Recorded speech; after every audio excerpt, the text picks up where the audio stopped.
development. So I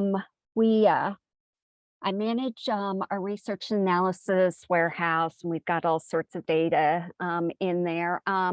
Our department, research and analysis, is a subset of DWD, and DWD, that stands for Department of Workforce Development. And we do all sorts of stuff, such as our local offices provide programs and referrals and training to assist people with finding jobs, resume help, workshops, self-assessments, and so forth, and filing for unemployment.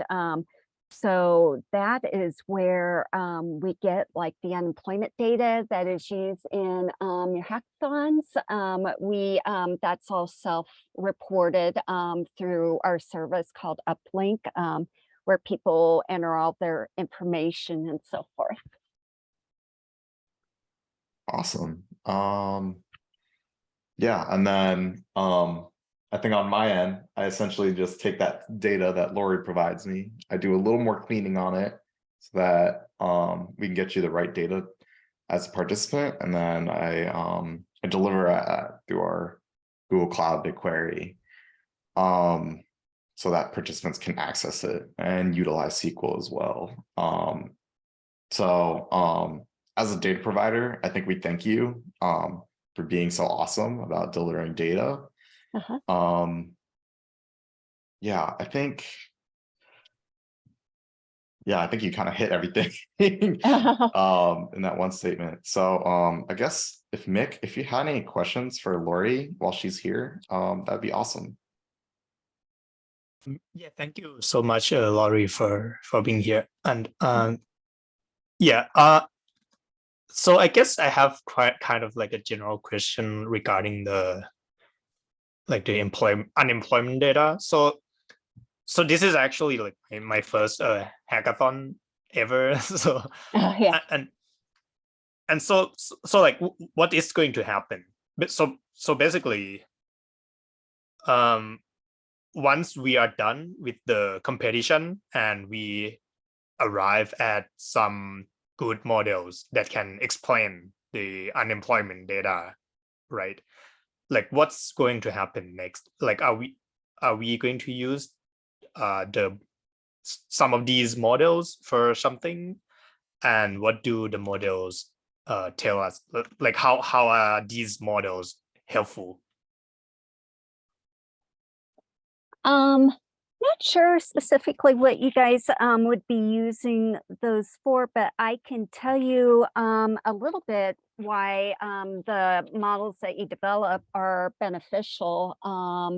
They're good, obviously, for making predictions on unemployment. They're very good about targeting certain areas for outreach, certain neighborhoods, maybe, since you're getting it at the census tract level. It can be easily an indicator of employment, how good employment is, how good it's not, or whatever. Sometimes that information can determine if a recession is imminent, just to help prepare DWD for getting services for people and so forth. I see. Yeah, thank you. Yeah, I'm just curious, like I think like is it possible to, maybe this is a little bit too ambitious, but like is it possible to lower the unemployment rate, like, or like from the model that we have, let's say we arrive at some relationship between the industry, because I think industry are some of the columns as well, right? Like the top employer industries. And so, like, for example, if we can find some kind of relationship between industry or even gender and race or education, and then how these variables are going to affect the unemployment, and once we know these, this relationship, like, is there a way that we can maybe prevent unemployment? Or I'm not sure if that's a little bit of a dumb question, but yeah, I don't know if you have something to say about that. I don't know that it can necessarily prevent unemployment. It can give an indication where we may be heading towards a period of unemployment. And then we can use like the various demographics that you mentioned, like the gender and the race. And also for industries, that's a big one that we often use. And that information we can use to target people for services and so forth, to get a feel for which populations are more likely to be collecting claims data. So that would be pretty much how we would use that data. So. See. I see. Yeah. Thank you.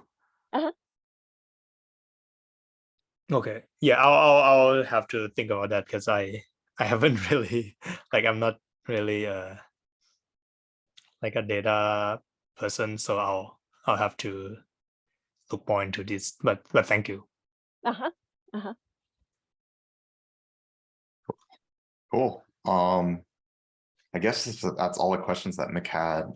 That might be it for the session. So yeah, thank you. Actually, I have another one, if that's okay with you. Yeah, 100%. Yeah. Yeah. So I'm just curious, like, what kind of tasks that you do. I think you kind of covered this at the beginning, but I'm just curious, like, what kind of tasks do you do at the beginning? Like, do you have to like develop a data pipeline, or like, do you deal with Amazon Web Service, or like, I'm just like curious about the detail about like how you get the data, how you like, do you join the data, how do you like feature engineer the data or something like that, or is there any like specific skills that are required for I think uh for your task or something like that, so that I can maybe follow your footstep and learn some of these skills as well. Okay, so basically, if I'm understanding correct, you're interested like in how we prepare the data, how we store it, maybe, how we interact with it. Okay.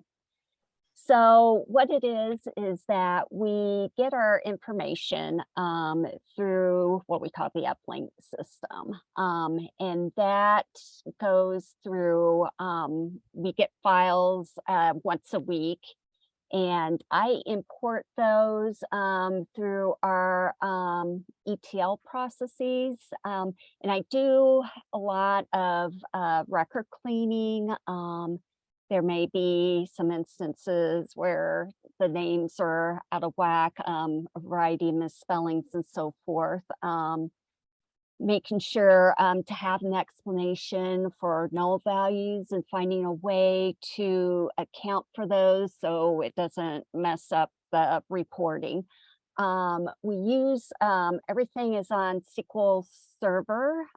We put it in a SQL Server database, and from there we do the SQL querying, matching on various columns, and we have all sorts of data in our database. We don't just have the claims data, we also have wage data, and we've got employers data and training data. So that is how we process the data. Let me think.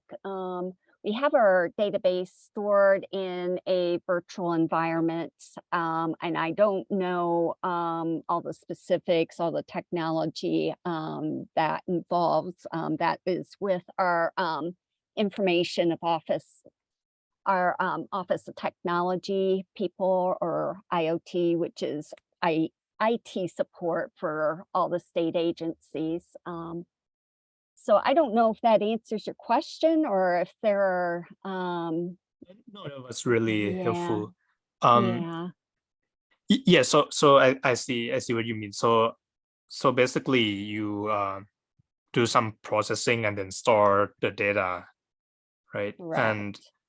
And then so like so after that, like do we like after cleaning the data, like do you maybe send it to a different team, or do you develop a model first, or like what do you do with the data? Once we clean the data, we do a wide variety of stuff. We probably within this agency don't do as much of the data science type stuff where you're developing the models and so forth. However, we partner with the Indiana Business Research Center, or what we call IBRC, and they do a lot of the modeling. I know, for instance, they did something on fraud detection.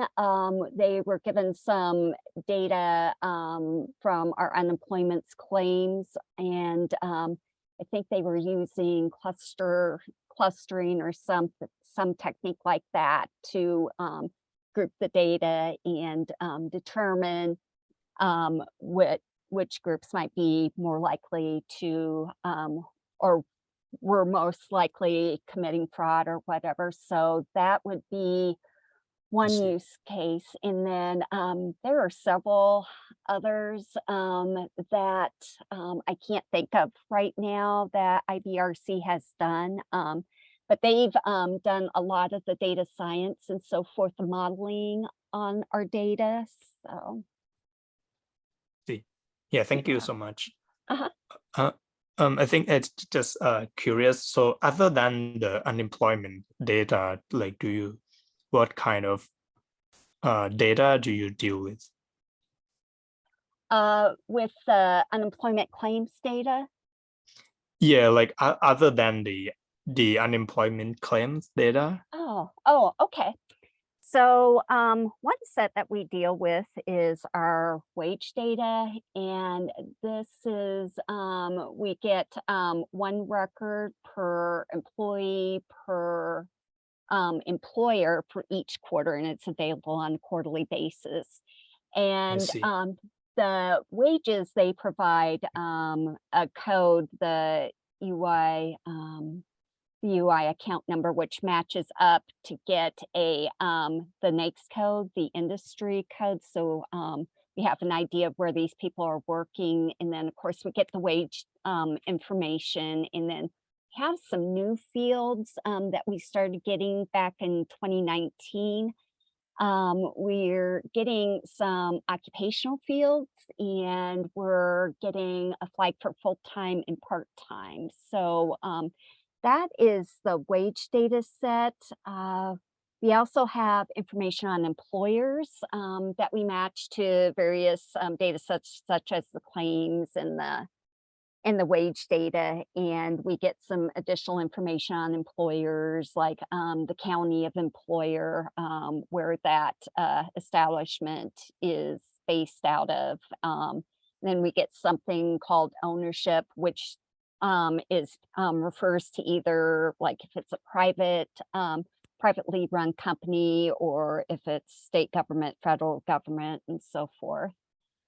And then we also get data from our job matching system and our what we call the Indiana Career Connect, and that also has information about the various services that we provide. And sometimes we'll do KPIs to determine how well people have done after going through a program.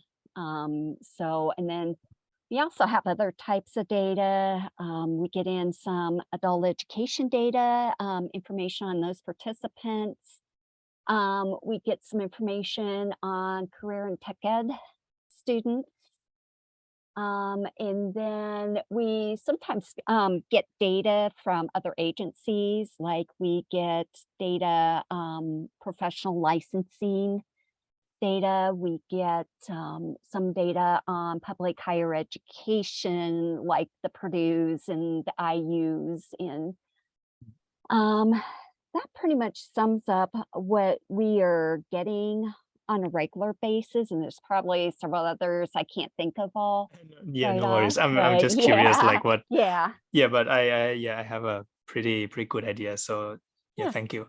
Uh-huh. But yeah, I think so you mentioned the wage, and so I think the wage data is in the competition as well, right? Harsha. I Oh, think. Yes, the it wage is. data. Yeah, yeah. Mhm. Yeah, and actually I tried, like I did some plotting on my own just to see whether there's some kind of correlation between the wage and maybe the total unemployment claims, right? Uh-huh.